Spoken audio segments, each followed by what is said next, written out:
When I parked outside my own ranch, I never thought it would spark chaos. An entitled HOA Karen marched up, called the cops, and demanded I be removed. What she didn't know was that the sheriff who showed up, my son, wasn't about to play by her rules. The late afternoon sun dipped low behind the rolling hills, bathing my ranch in warm hues of orange and gold. I had just returned from town in my old, dusty pickup truck, the one that still smelled faintly of hay and engine grease. Parking it in my usual spot by the front gate should have been as uneventful as breathing, but that day it lit the fuse for a showdown I hadn't seen coming. For years, this land had been my sanctuary. I bought the ranch decades ago after saving up from my construction business, pouring sweat, blood, and years into shaping it into something that could stand the test of time. My cattle grazed peacefully in the fields, the barn carried echoes of long days of labor, and the house, an old yet sturdy structure, was filled with memories of my late wife and our son, who had grown up running barefoot across the very pastures Karen now believed she had authority over. That son, Ethan, was no longer the boy who used to chase fireflies with his mother's laughter ringing in the air. He was now Sheriff Ethan Brooks, respected across the county for his integrity and calm presence. I hadn't expected him to play a role in this story, but life has a way of weaving irony into its fabric. It started with the HOA, a newer one, in fact.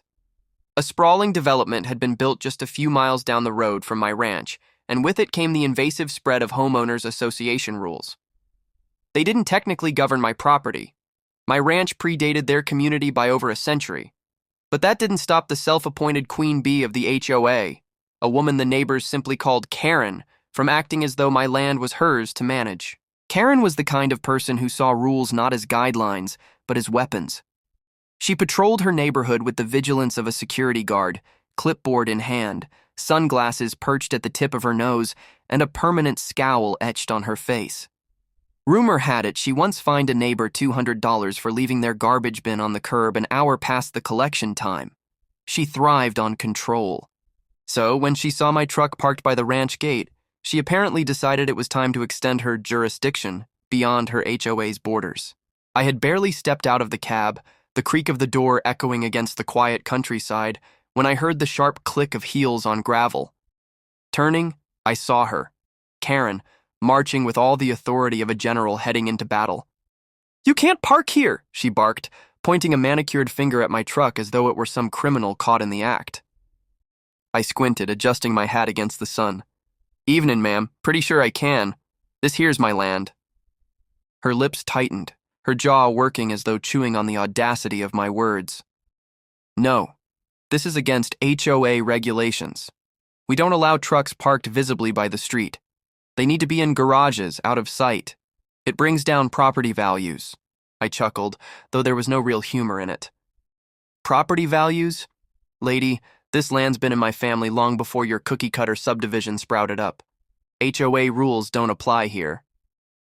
Her face turned a shade of crimson I usually only saw on sunburned ranch hands. "That's not for you to decide. I'm calling the authorities. We can't have people like you lowering the tone of the neighborhood." People like me. The words stung more than I cared to admit. I wasn't sure if she meant ranchers, men with dirt under their fingernails, or simply anyone who didn't fit into her neat little picture of perfection. Either way, I knew she was serious as she whipped out her phone and started dialing. I leaned against my truck, arms folded, watching her. Let her call. I'd done nothing wrong, and I wasn't about to be bullied off my own property. Still, irritation simmered in my chest. I'd worked too hard to be treated like some trespasser on my own land. 15 minutes later, the distant sound of sirens broke the stillness. Karen stood tall, smugness radiating from her as if she'd already won. "Finally! Now you'll be dealt with properly," she said, crossing her arms. But when the sheriff's cruiser pulled up and the door opened, I saw a familiar silhouette step out. Broad-shouldered, uniform crisp, badge gleaming under the setting sun. "My son, Sheriff Brooks," Karen said with a triumphant smile, striding up to him. "Thank goodness you're here. I need you to cite this man immediately. He's parking illegally in violation of HOA policy and refusing to comply." Ethan glanced at her, then at me. His eyes softened almost imperceptibly as recognition flickered, but his face remained neutral, professional. Afternoon, ma'am. Afternoon, Dad. Karen froze. Dad? I tipped my hat at her, fighting back a grin. That's right, Sheriff's my boy. The smugness drained from her face, replaced by something between shock and disbelief. But that doesn't change the fact that he's violating the rules, she sputtered. You have to enforce them. Isn't that your job? Ethan's voice was calm, steady. My job is to enforce the law, ma'am. HOA policies don't fall under county law, especially not when applied to private property outside your association's boundaries. This is my father's ranch. He's perfectly within his rights to park wherever he pleases. The silence that followed was almost musical. Karen blinked rapidly, her mouth opening and closing like a fish out of water. But, she stammered. I couldn't resist. But nothing, ma'am. Maybe best you take that rulebook of yours back where it belongs. Her glare could have cut glass, but she knew she was beaten, for now. Without another word, she turned sharply on her heel and stormed off, her heels crunching angrily against the gravel as she made her retreat back to her subdivision. As her figure disappeared, Ethan turned back to me, his expression softening into a smile. You always did have a knack for trouble, Dad. I laughed, clapping him on the shoulder. Guess it runs in the family. But deep down, I knew this wasn't the end. Karen wasn't the type to back down quietly. And as much as I wanted to believe this was just another petty spat, I couldn't shake the feeling that she was already plotting her next move. For a few days after the confrontation, peace seemed to return. I went about my routines, mending fences, tending cattle, repairing the old barn roof where a storm had torn shingles loose. The ranch was alive, breathing with the rhythm of work and tradition. But beneath the quiet, I knew a storm of a different kind was brewing. Karen didn't strike me as the type to let things go. And sure enough, she came back. Not in person at first, but in whispers carried by neighbors who lived closer to the subdivision. Watch your back, one of them warned me when we bumped into each other at the feed store. That HOA president's been talking about you. Says you're a menace to the community. Wants you cited, fined, maybe even evicted if she can pull it off. Evicted. The word sat heavy in my chest, though I knew it was impossible. This was my land, deeded and paid for in full long before the HOA ever existed. Still, rumors have power, and people like Karen thrived on building narratives until they seemed like truth. The first tangible shot she fired came a week later. I walked out one morning to find a bright orange slip pinned to my front gate. In bold black letters it read, Notice of Violation. My jaw clenched as I tore it free. The paper listed offenses that were laughable in their absurdity. Unauthorized vehicle parked visibly near property line. Livestock fence not meeting HOA aesthetic standards. Excessive noise complaints filed by residents. Noise complaints? My ranch was quieter than a church on Tuesday morning. The only sounds came from cattle lowing in the fields and the occasional whinny of my horse. Later that day, I drove into the HOA's office, a sleek little building with glass doors and polished floors, completely out of place in our rural county. Karen was waiting, perched behind the reception desk as though she owned the place. You got my notice, she said sweetly, her smile razor sharp. I laid the crumpled paper on the counter. This is a joke. Her eyes gleamed. It's a formal violation. You'll need to correct the issues or face escalating fines. Non-compliance can eventually lead to property liens. My fists tightened at my sides. This is my ranch. You have no authority here. Oh, but we do, she purred. The subdivision and the county have an agreement. Any property adjacent to our community must comply with our standards. Otherwise, you drag us all down. It was a lie. I knew it.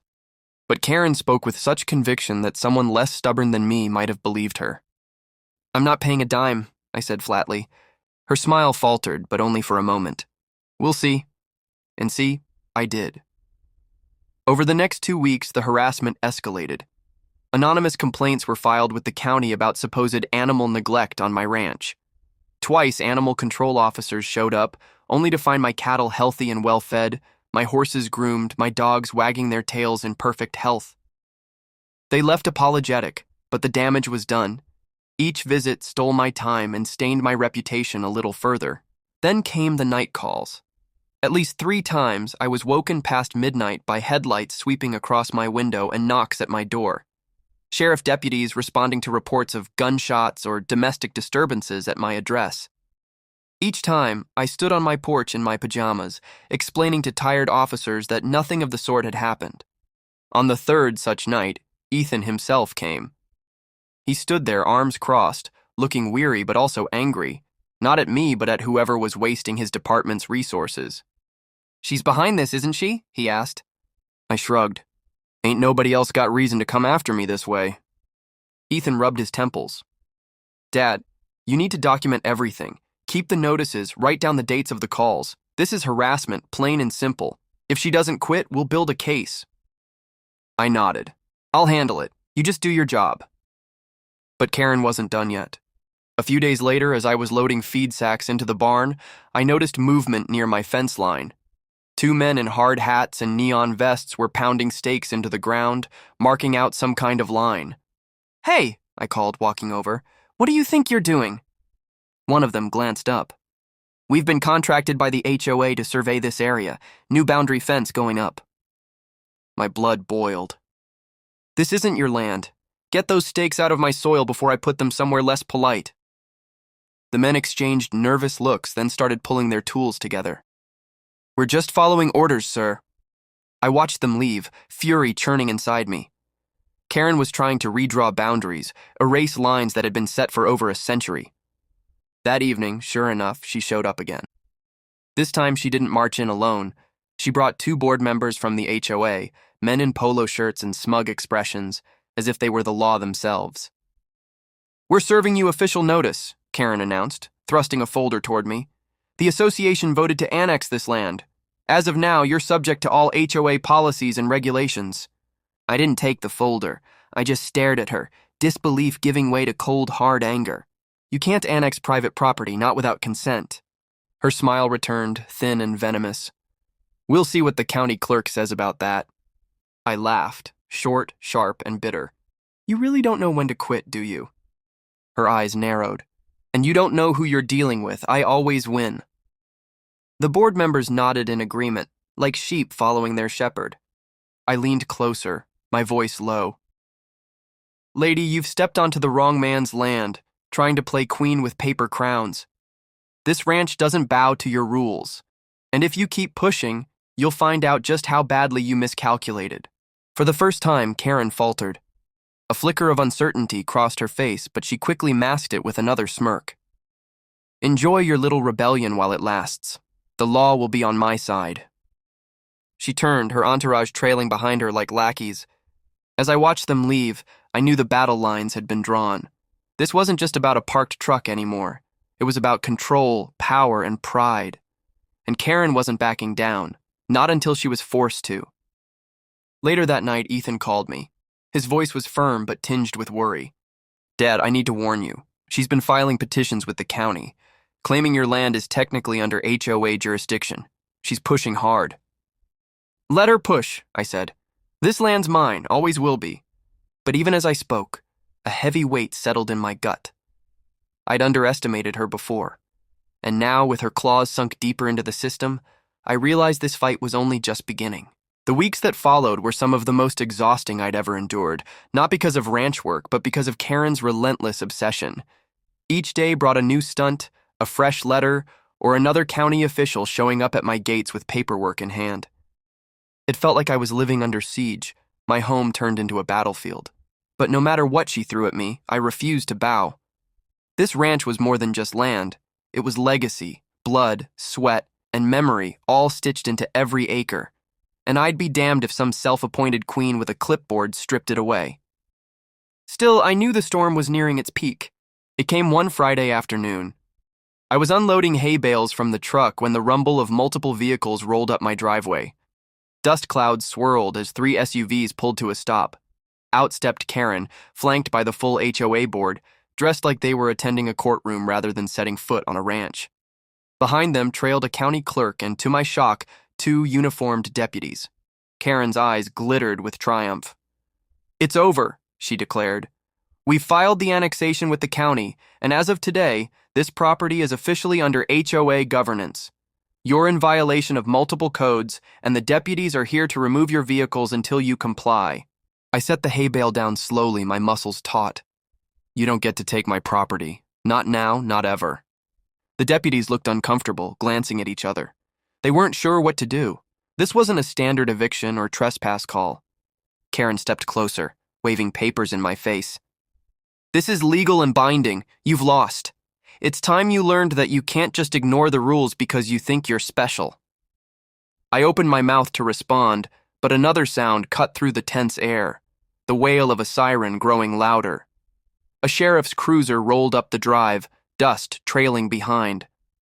When the door opened, Ethan stepped out, every inch the lawman, his badge gleaming, his presence commanding. Karen's confidence faltered for a heartbeat, then she straightened. Perfect timing, Sheriff. We were just finalizing the annexation. You'll want to oversee the removal of the vehicles and the citations. It's all very straightforward. Ethan didn't move toward her. He walked directly to me, his eyes scanning the scene, then turned back to face the crowd. What exactly are you doing on this property? Karen lifted her chin. As I've explained, this land is now under HOA control. This man has refused compliance, so we're enforcing the regulations. Ethan took the papers from her hand, scanning them. For a moment, the only sound was the rustle of documents in the breeze. Then he looked up, his voice steady but sharp. This is invalid. Karen blinked. Excuse me? You heard me, Ethan said. This so-called annexation isn't recognized by county law. You can't unilaterally claim jurisdiction over private property. This ranch predates your HOA by over a century. It's protected by deed and county records. What you've done here isn't enforcement, it's harassment. Her face flushed deep red. That's absurd. We followed the process. The clerk signed. The county clerk, who'd been hovering awkwardly, spoke up. Actually, ma'am, I only filed the paperwork you submitted. That doesn't make it legally binding. We still require a judge's review. And I can tell you right now, no judge in this county is going to approve annexing land that isn't part of your development. Karen spun toward him, aghast. But you said... I said I'd file it, the clerk interrupted. That's all. The board members shuffled nervously, their bravado evaporating. But Karen wasn't finished. She turned back to Ethan, pointing at me like a prosecutor. You can't let him get away with this. He's disruptive, he's disrespectful, and he's dragging down the community. You're the sheriff. Do your duty. Ethan's eyes hardened. My duty is to uphold the law, and the law says he's done nothing wrong. He paused, then added, But you? You've been filing false reports, making fraudulent claims, and trespassing on private property. That's a crime. Her mouth dropped open. A crime? No, I was protecting the community. By wasting department resources with fake 911 calls, by sending surveyors onto land that doesn't belong to you, by harassing a private citizen with no legal basis? Ethan's voice rose, firm and resolute. Karen, you've crossed the line. The deputies, sensing the shift, straightened. One of them stepped forward. Sheriff, do you want us to... Yes, Ethan said. Place her under temporary detainment. We'll sort the charges at the station. The gasp that tore from Karen's throat echoed across the ranch. You can't arrest me! I'm the HOA president! That title doesn't put you above the law, Ethan replied. As the deputies gently but firmly took her by the arms, she kicked and shouted, her composure shattered. This isn't over, you'll regret this! I'll sue, Her words were swallowed by the sound of the cruiser door slamming shut. The rest of the board members looked like children caught sneaking cookies before dinner, muttering excuses before retreating to their SUVs. Silence returned, broken only by the rustle of leaves and the lowing of cattle in the distance. I exhaled, finally letting the tension slip from my shoulders. Didn't think it would come to that. Ethan turned to me, his expression softening. I told you to keep records. You did the right thing standing your ground. I looked at him, my son, no longer the barefoot boy chasing fireflies, but the sheriff who had just defended the land his mother and I built for him. Pride swelled in my chest. Guess you really are the law around here, I said with a grin. He smiled back. Guess so, but today I was just a son protecting his father. We stood there for a moment, the ranch stretching wide and free around us, the the sun dipping low like it had the day this all began. Karen might come back with lawyers, with paperwork, with schemes, but she would never again catch us off guard. Because she learned the hard way that this ranch wasn't hers to control. It was ours, and we weren't going anywhere. And that's how one entitled HOA Karen learned the hard way. You can't bully a man off his own land, especially when the sheriff is his son. Justice doesn't always come in the way you expect, but it always finds its way home. If you enjoyed this story, make sure to hit like, subscribe, and turn on the bell so you don't miss the next dramatic tale here on Hidden Compass Stories. Until next time, stay strong, stay true, and keep your compass pointed toward justice.